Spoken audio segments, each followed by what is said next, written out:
I don't care if it's a week, 2, 4, 6, 7, 8. Who do we appreciate? LeBron James.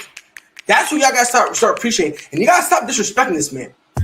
You got A.J. Brown, who's a legit number one, and you got Julio, who's a legit number one. One of them dudes got to get double teamed. Who gonna get double teamed? And whoever gets double teamed, the other one gets the ball. I'm saying this with no pun intended, with full of pride. I straight up need to change that intro because just the more I look at it, the more I realize it does not age well at all.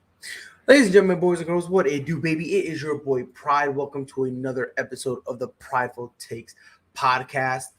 We got some fun talking a little bit about Ben Simmons and how I've been screaming from the top of my lungs, he ain't trash. Conor McGregor was supposed to come back. God knows why.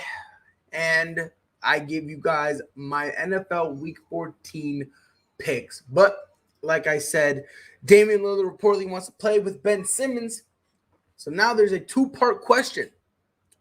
First and foremost, can the Portland Trail Blazers actually get Ben Simmons? And two, if they do get Ben Simmons, would it even work? Would Damian Lillard and Ben Simmons work out? Now, let's start with number one. Can the Trailblazers get Ben Simmons? That right there is tough. And the reason I say that is because their probable best bargaining chip, and when I say bargaining chip, I'm talking about, I'm referring to the Portland Trailblazers. Their best bargaining chip would have been CJ McCollum. Only two problems with that. First and foremost, this is the biggest thing of it. He has a collapsed right lung. I'll say that one more time. The legit term is pneumonia thorax, which his lung, I believe it's the right lung, collapsed. First and foremost, God bless him.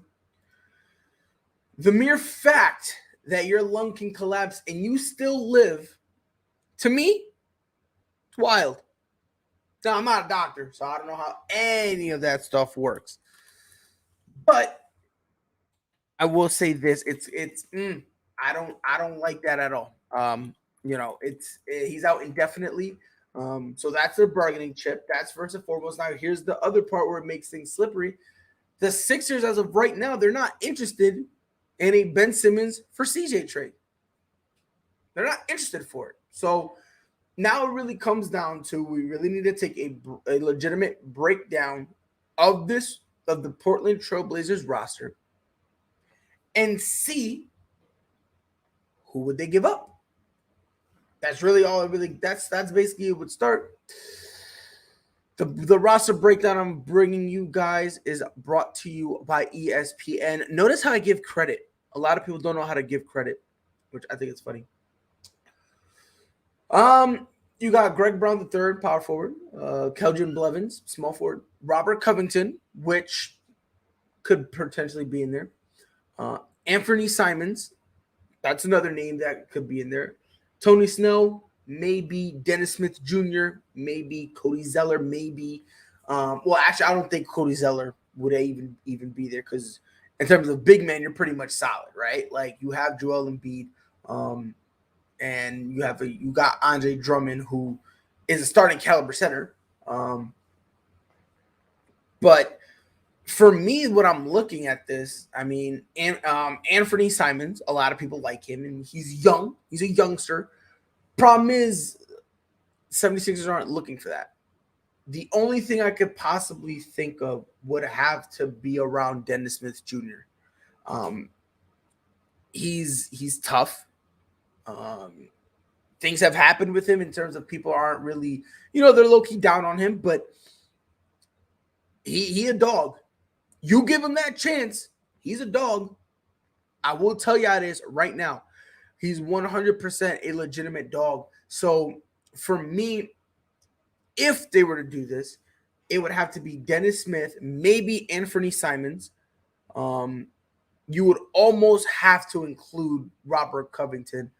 and picks. That's how it would look for me.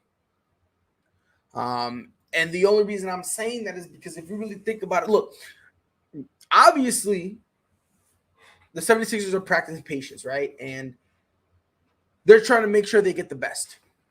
That's what they want, which I don't blame them. I don't blame them. They want to try to get what's best for them. And I understand it. But at the same time, you do need to understand if you're trading 9 times out of 10, when you're trading a guy like Ben Simmons, regardless of his flaws, you're going to lose. That's just a fact of it, right? They're not going to be able to get what they want because you're going out and saying Ben Simmons is dog shit. Oh, wait, by the way, we want an all-star caliber player. Like the Sixers organization is selling Ben Simmons like he's a horrible role player who would struggle to find minutes on any other team. But then come trade negotiations, all of a sudden they're like, oh yeah, by the way, we want your best player. Like, time out. Wait a minute. That makes no sense whatsoever, right? You can't tell me this guy's horrible and then in the same breath expect to get something massive, right? So it's going to be tricky. But I do think they'll be able to, if they do a Dennis Smith Jr., pair him up with a Robert Covington, throw in Anthony Simons just to sweeten the pot a little bit. And then right after that, what I would do immediately, I would say, you know what? Let's have a little bit of fun, throw some picks in there. Because if you need to make sure that if anyone is trading for Ben Simmons, you're gonna have to make sure that this thing, whatever trade you put together, is a trade you can live with, right? Now, that's part one. Part two, can Dame and Ben Simmons work together? And I will say this, I think so. I really do. See, the problem was that with Ben being the primary ball handler, right? The guy he was paired with, being Joel Embiid, was a big man, right? They're basically two big men, and one of them unfortunately can't shoot. And Joel Embiid is not a lights out shooter at all. He's not. He shoots just well enough where he can space the floor, but he's not that great at it. So now you move him over to work with to play with alongside Damian Lillard, who has a jump shot, who this year is struggling. Definitely not his best year, but he's still giving you over 20 points per game. And he's actually facilitating the ball. So when you look at all of that, and then you enter Ben Simmons, obviously right now Portland in terms of defense is ranked 30th, so they're not good defensively. Ben Simmons automatically brings them up without a shadow of a doubt. No debate, brings them up in terms of their overall defense. By the way, Damian Lillard, 21.5 points, 7.8 assists, which is a career high so far. And he's also giving you about 4 boards per game, which not bad. You know, the efficiency has dipped. He's shooting at about 39%, which I do expect him to pick it up, and 30% from 3. So right now he is struggling, but I do expect him to get it together relatively quickly. But the problem with Ben Simmons is when you put Ben Simmons in a situation where he has to have a jump shot in order to be that guy, it's very interesting because I'm going to tell you this right now. Excuse me. The way I look at it, if you put Ben Simmons with a guy who can shoot, he'll be successful. He will be. And I think what we're going to have to do is basically go to Ben Simmons. And then this is the caveat with this trade, right? You need to go to Ben Simmons and say, Ben, you're a hell of a guy. We like you. We respect you. You're playing the 3 and the 4. We'll let you run the offense sometimes to give Damian Lillard a break. Your butt's going to be in the paint. That's the only caveat I have with this. Because that's what needs to happen, right? No disrespect whatsoever to Ben Simmons, but if you're not gonna develop a jump shot, if you're not gonna have a jump shot, that's fine. But But you are gonna have to have something, whether it be free throws, whether it be having a post game. Now he has something. He's got the little mini hook, which is a good start. It is a good start, but you're gonna need to have more. Ben Simmons, he's gonna have to do something, or if not, that if you don't want to, that's fine. But now we're just gonna have to put you in the paint. We're not gonna have you on the perimeter if you can't shoot. What's the point? If we have you out here and you can't shoot, why are we gonna put you in the perimeter? So that's gonna be something. However, I do genuinely believe that Damian Lillard and Ben Simmons can work. Does Ben Simmons have a shot? No, he doesn't. Dame Dollar does. Damian Lillard has one. And with that being the 1-2 dynamic, on top of that, if they can somehow find a way to get Ben Simmons and keep CJ McCollum, now two of those guys have a jump shot. So now really the only thing you got to do is go to Ben Simmons and say, all right, Ben, paint. That's all you. That you're like, you want to roll in this team? The paint, that is you. And with his size, he could dominate. But like I said, he's going to need to have somewhat of a post game, right? Something better than just that little baby hook, which again, I do like. It's a great start. Don't get it twisted. I genuinely believe that hook right there he has, it's great, and I like it. However, you're going to need more. You're going to need more, especially with a lot of the criticism that Ben Simmons has been taking. A lot of people are even questioning whether or not, can Ben really play? Does he really want to play all this? Ben Simmons, you're going to have to come back with something, right? Now, again, you don't have to come back and all of a sudden look like, you got to master the dream shake or anything like that. No, you don't got to look like Kareem Abdul-Jabbar with the sky hook. But you just need what I would recommend. Give him 3 post moves that he can put to memory, and then have him just rotate through those. If he does that, we're on a whole nother conversation right now with Ben Simmons. We're on a whole nother conversation. So it's going to be tough for the Trailblazers to get him, but if they do get him, I have no worries whatsoever at all that Ben Simmons would be able to work side by side with Damian Lillard. Again, even though Damian Lillard does not have Ben Simmons doesn't have a jump shot, Damian Lillard does. And to me, that basically kind of offsets the issue, because now instead of having him having to shoot up, threes or whatever, you can now kind of have him work on a post game, which I believe, since there's more to that post game that he has with his jump shot, I think he'll be more comfortable to work on that, because you have something tangible there that he could work on. NFL Week 14, usually on Facebook. The Facebook is at Prideful Takes.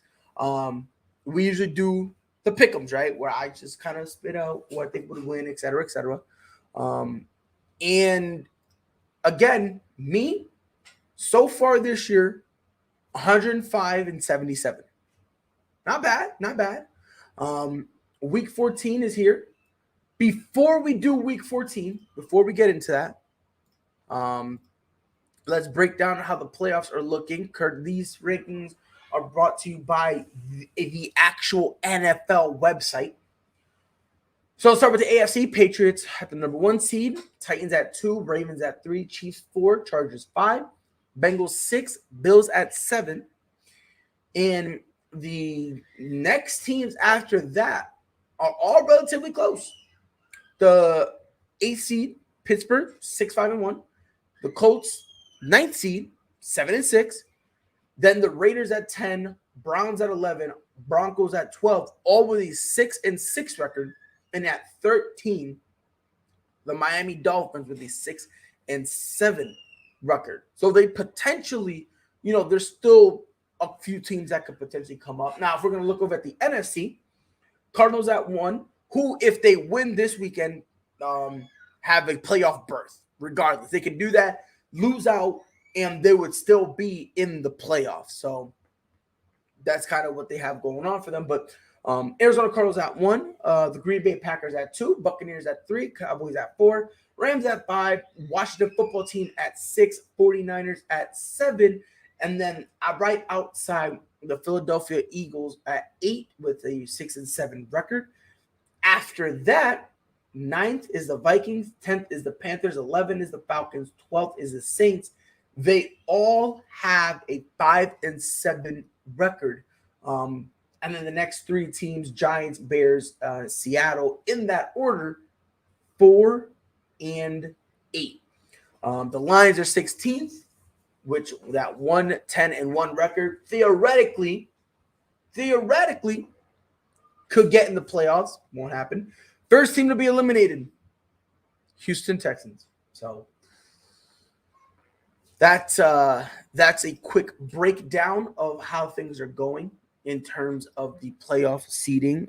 We still have some more games to go through. Some more weeks, I'm sorry. We still got a few more weeks to go through. But in terms of the NFL schedule, these are all the games we got going on. So first and foremost, tomorrow night, Steelers, Vikings.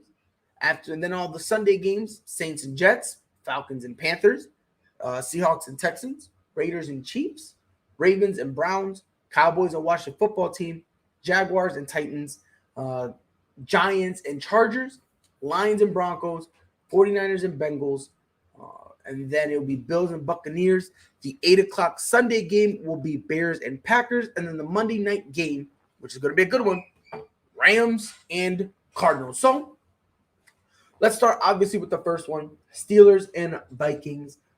Me personally, I'm gonna go with Vikings. I feel like the Vikings, yeah, they've been a little iffy all year. I'm not even gonna lie.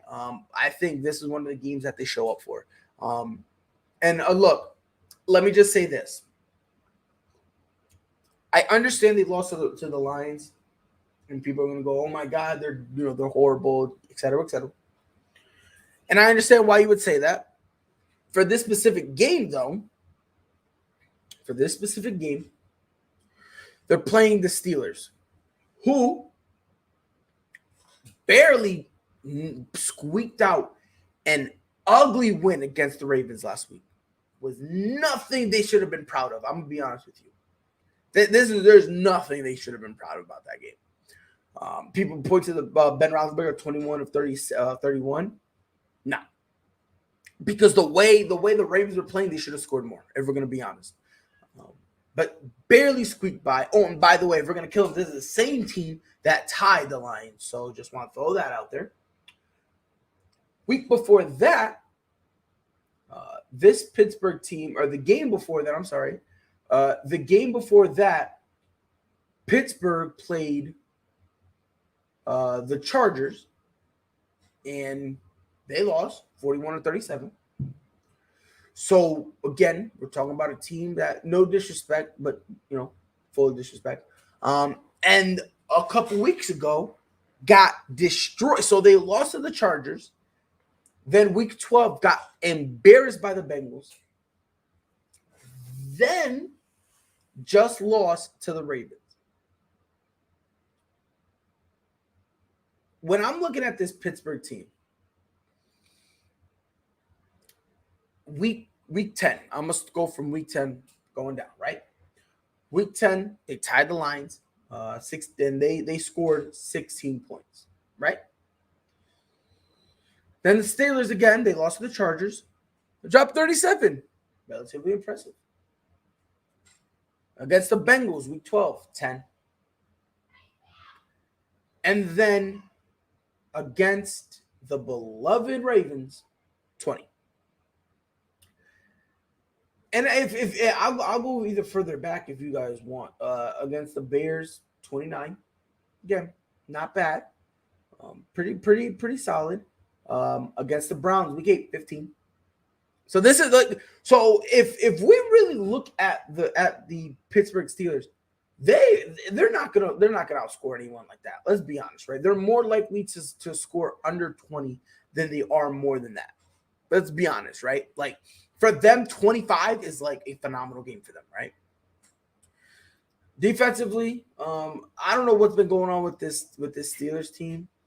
They do have the names, but at the same time, there've been a couple plays where they've been messing up, and they've been messing up real bad. Where they almost look lackadaisical and lazy, to be honest. So I'm gonna go the Vikings over the Steelers. Next game, Saints and Jets. I mean, look, I'll go out there and play for the Saints, and let's be honest, they'll win. I expect their defense to whoever starts, more likely it's going to be Zach Wilson, but whoever starts doesn't matter. They're going to go out there, stifle them, embarrass them, etc. All that good stuff. So I got Saints over the Jets. Next game, Panthers and Falcons. This game to me is a toss-up for me. It's a toss-up. I'm going to go with the Panthers over the Falcons. I do not expect Cam Newton to have another horrible game like he had last week. I do not expect that at all. What Cam did last game was completely embarrassing. He only completed like 5 passes, had a horrible percentage, and it was brutal. And he got benched. And I will say this, he got benched deservedly so. To me, there's no – I don't blame the Panthers one bit for benching Cam Newton. I don't blame him at all. Obviously, 5 for 21, 92 yards with 2 interceptions. It was bad. Christian McCaffrey came back, and as soon as he came back, was gone. Coming off a bye week, I think they'll be fine. Gives them an extra week to game plan for the Falcons, which I believe will make the difference. So I got the Panthers over the Falcons. Seahawks, Texans, again, Russell Wilson, he's starting to look a little better. Again, it's not like, he's looking all world great, but he's starting to look a little better. He's starting to get his legs back under him properly. And again, it's the Texans. So to me, there's just no debate whatsoever for this one. I got Seahawks over Texans. Next game on Raiders, Chiefs. This is going to be brutal. This is going to be tough. I was going to pick the Chiefs. I really was. But the problem right now, and again, this is just me, but there is no, how do I say this properly? The defense is coming back. The defense is coming back, and it looks good. Here's the issue. This is the issue I'm having. Patrick Mahomes he doesn't look good. That's like the easiest way I can call it. But nobody really wants to talk about it because it's Patrick Mahomes. That's just how it really goes down to, right? Like this year, he has been horrible. Let's just call it what it is, right? He's the last 2 games, he hasn't thrown a touchdown, but he has thrown an interception. Ever since that 5 touchdown game that he threw against the Raiders, that was 3 games ago. Against Dallas, no touchdowns. He got 260 yards. And then again, against Denver, 15 for 29, 184 yards, no touchdown, interception. I do believe Patrick Mahomes will be able to get it, get back on track. But I will say this, I don't think it'll be for another few more games. The last games on their schedule is Raiders, Chargers, and I believe Pittsburgh. So I'm looking at this. No disrespect whatsoever, but again, after this, they're going to struggle, and I got the Raiders. But after this, week 15, they play the Chargers, which that to me that should be a very high-powered game. After that, they play the Steelers, which, let's be honest, that's going to be easy. That's going to be cake for them. Week 17, they play the Bengals, which I think, depending on which Bengals game, they are young, So it really depends on what Bengals team we really get. And then the last game of the year for the Chiefs is going to be the Broncos, which I expect, I'm hoping anyway, that, Patrick Mahomes comes back. But again, he has been struggling. He's been relatively inconsistent this year. And I think that's going to bite them in the behind. And I got Raiders over Chiefs. Next game, Browns and Ravens. So I got the Browns, believe it or not. I do like Baker Mayfield. I genuinely, I think he's solid. Nothing, nothing too wild. Last time they played, Baltimore won 16-10. But again, they had their chances. The Browns did. They had their chance. I think they're gonna this game. I think they're gonna come out with a more run heavy approach. And as long as they come out with that run heavy approach, I give them the advantage because Nick Chubb is going to be the best running back on that field. And then the second best running back will be Kareem Hunt, who also plays for the Browns. So all that being said, I do genuinely believe they'll come out with a more run-first approach, which will then open up the possibilities for play action because play actions, Baker Mayfield is great. He likes that play action, especially him hitting Jarvis Landry. So I got them.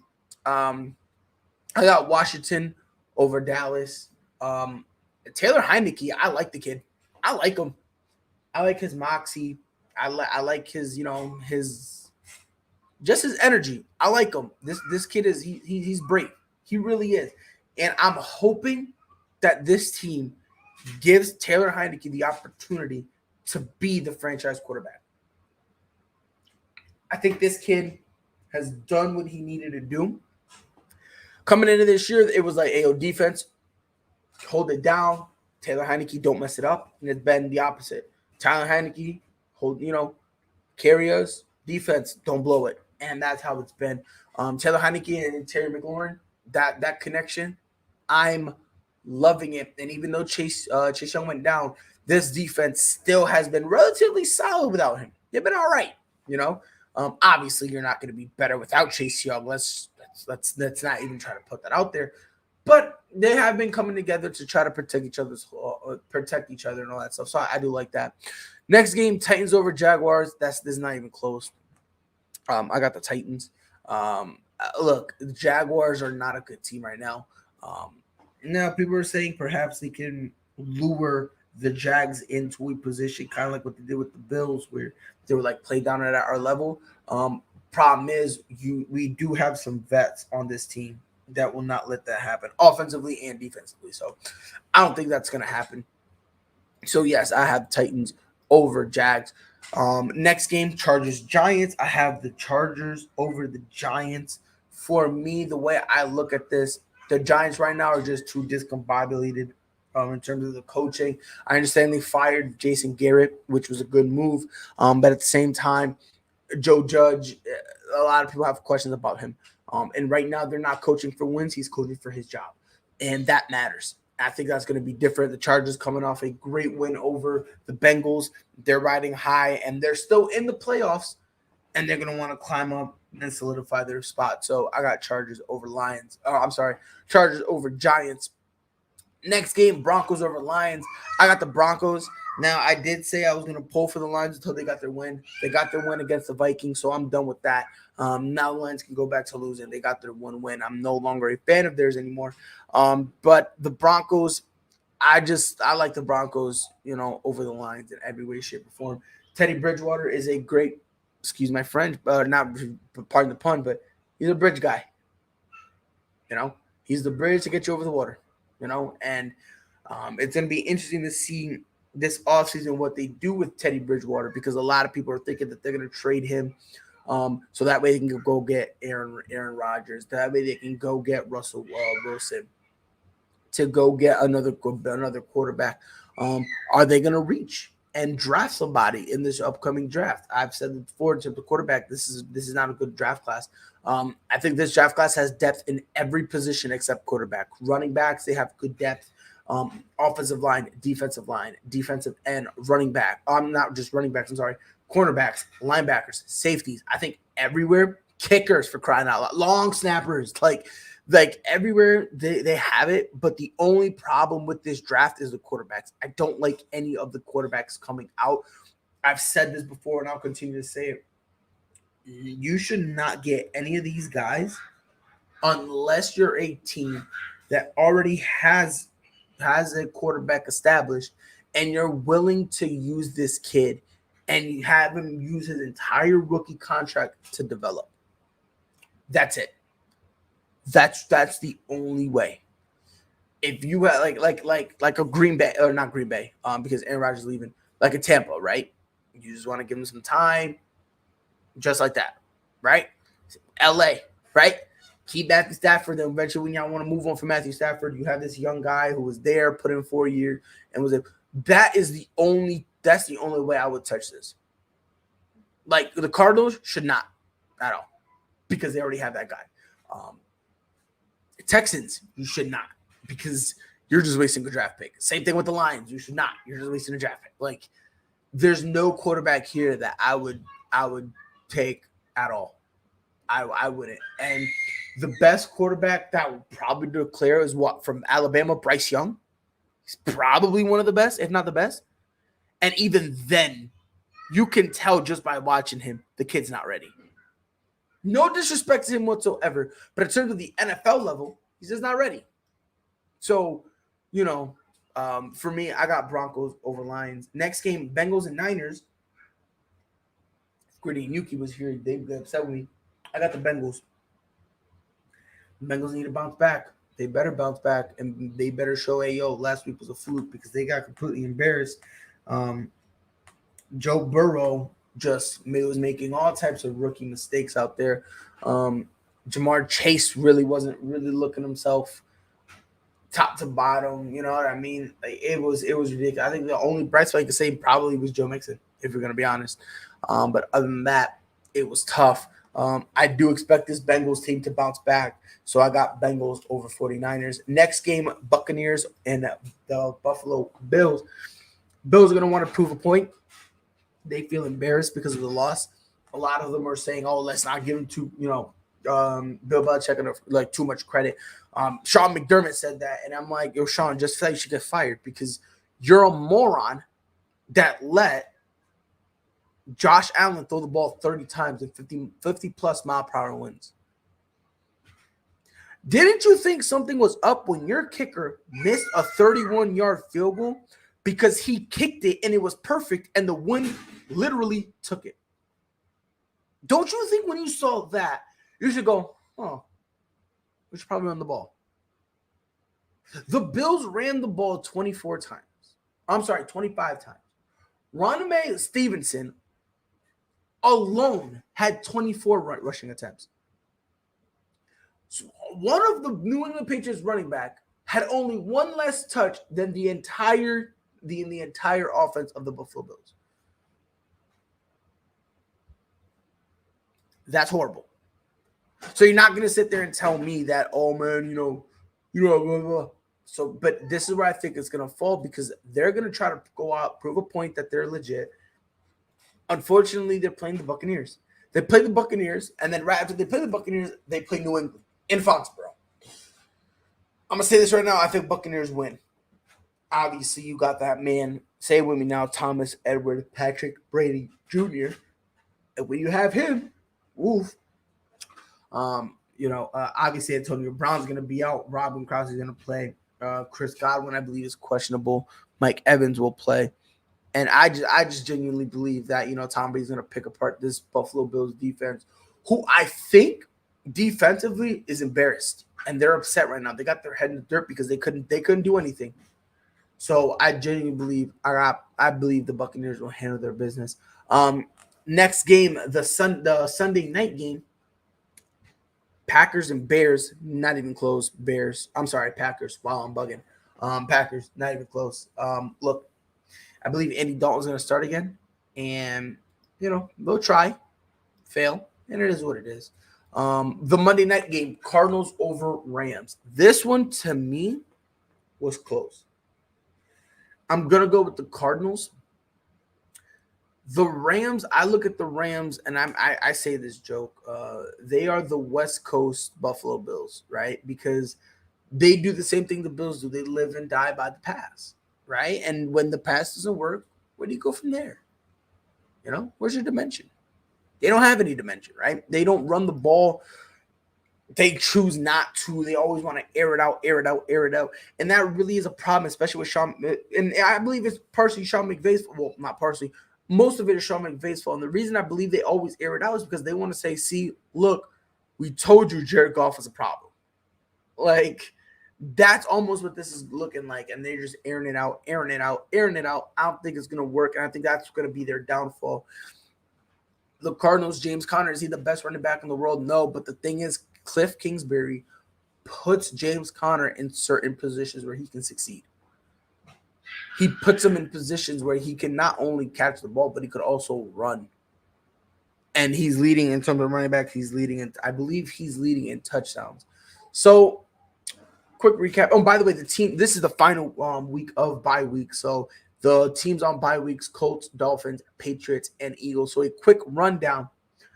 Vikings over Steelers, Saints over Jets, Panthers over Falcons, Seahawks over Texans, Raiders over Chiefs, Browns over Ravens, Washington football team over Cowboys, Titans over Jaguars, Chargers over Giants, Broncos over Lions, Bengals over 49ers, Buccaneers over Bills, Packers over Bears, Cardinals over the Rams. Again, a couple close ones, but the final week of bye weeks, and those individuals, the teams that are on bye weeks, the Colts, Dolphins, Patriots, and Eagles.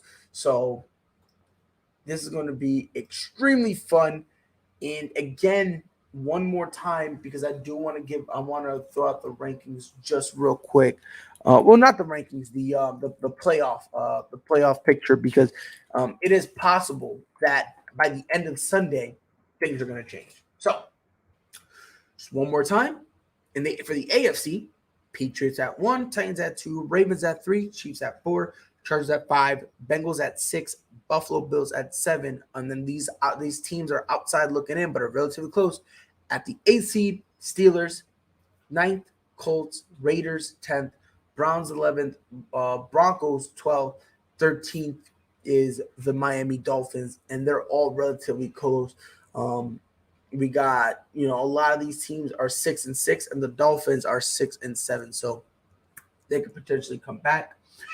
NFC, Arizona, who again, like I said in the beginning, if Arizona beats the Rams, they have a berth. They have a guaranteed berth.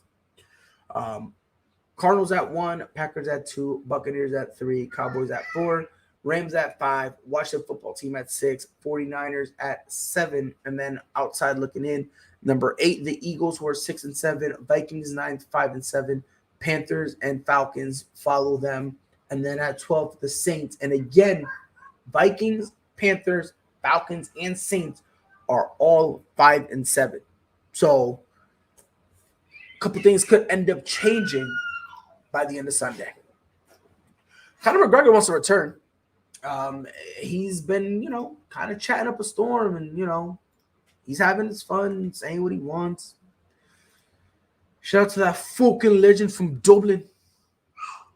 So the UFC has been saying for a while he's coming back, and we want him to play, not play, I'm sorry. We want him to fight, and there have been plans of keeping him at lightweight, but then if you have seen him recently, it looks like he bulked up, and not weight in terms of fat, but literally muscle. He looked like he bulked up, so now people are questioning, is he going to welterweight? Like, people are questioning that. Obviously, where he's at in his career, a cut would not bode well for him. To him drop down to featherweight again, I think right now where Conor McGregor is, that doesn't make any sense whatsoever. But if we're looking at the lightweight division, Conor right now is 9th. I'll give you guys a quick rundown of the entire division. Obviously, Charles Oliveira is the champion, and he would be He's going to be defending his title against number 1 ranked Dustin Poirier. 2, Justin Gaethje. 3, Beneil Dariush. 4, Islam Makhachev. 5, Michael Chandler. 6, Rafael dos Anjos. 7, Tony Ferguson. 8, Dan Hooker. 9th, Conor McGregor. 10th, Gregor Gillespie. 11th, Rafael Fiziev. 12th, Diego Ferreira. 13th, Armin Sarukian. He's 13th. 14th, Brad Riddle, or Riddle, however you want to say it. And then 15th, Joel Alvarez. In terms of Conor McGregor, I think there are 2 routes he can go. I really do. I think he's got 2 opportunities right now. The first opportunity he has, money fights, right? Just come out and say, look, I don't give a shit, I'm just here to face some other guys at catchweight. I want to fight dudes who, Jorge Masvidal, right? I want to fight him at catchweight because right now Jorge Masvidal is in the welterweight division, right above lightweight where Conor is. I'm going to fight him at lightweight. Or at catchweight, or lightweight, whatever the case may be, do stuff like that.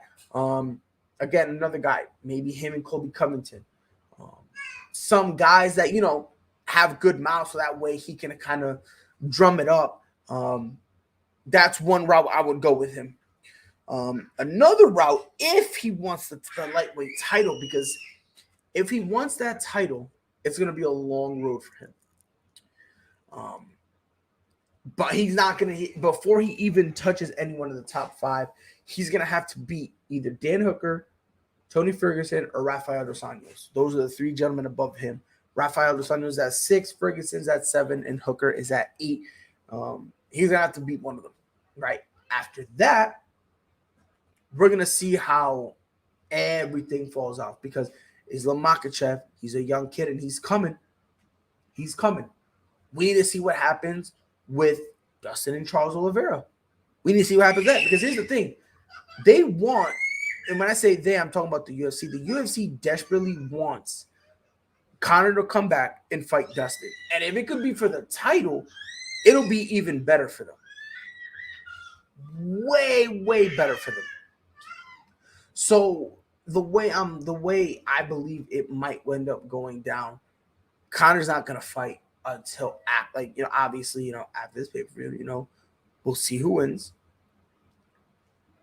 If Dustin wins and becomes a lightweight champion, I genuinely believe Conor McGregor will get a title shot without earning it. He will skip everyone else. He'll skip Michael Chandler, even though there have been rumors that Conor and Michael Chandler were going to fight. Obviously, in terms of story, right? In terms of story, the fight to make would be Conor and Dustin. So I think that's what they're going to do. I think that's where they'll go. It's going to be very interesting to see.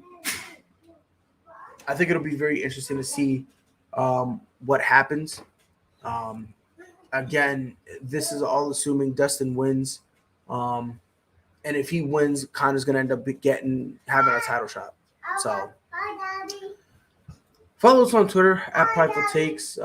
If there's any topic you guys want us to talk about, feel free to tweet at us.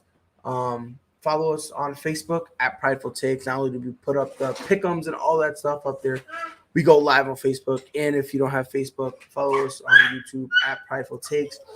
Visit our website, www.pridefultakes.com. Not only is every episode of the podcast up there, but we also have original articles. And check us out on Spotify and Apple Podcasts, the Prideful Takes podcast. I appreciate you guys listening. I'll see you guys in the next one. Be safe. Where that was going. That was a great read. Oh, Lillard from the logo. That'll quiet the 2 on the season. 2nd and 1 for the Bills. They handle the rush. Allen looking. End zone. To Shohei Ohtani. Center field. Let's watch it go. Did several of those inside low kicks.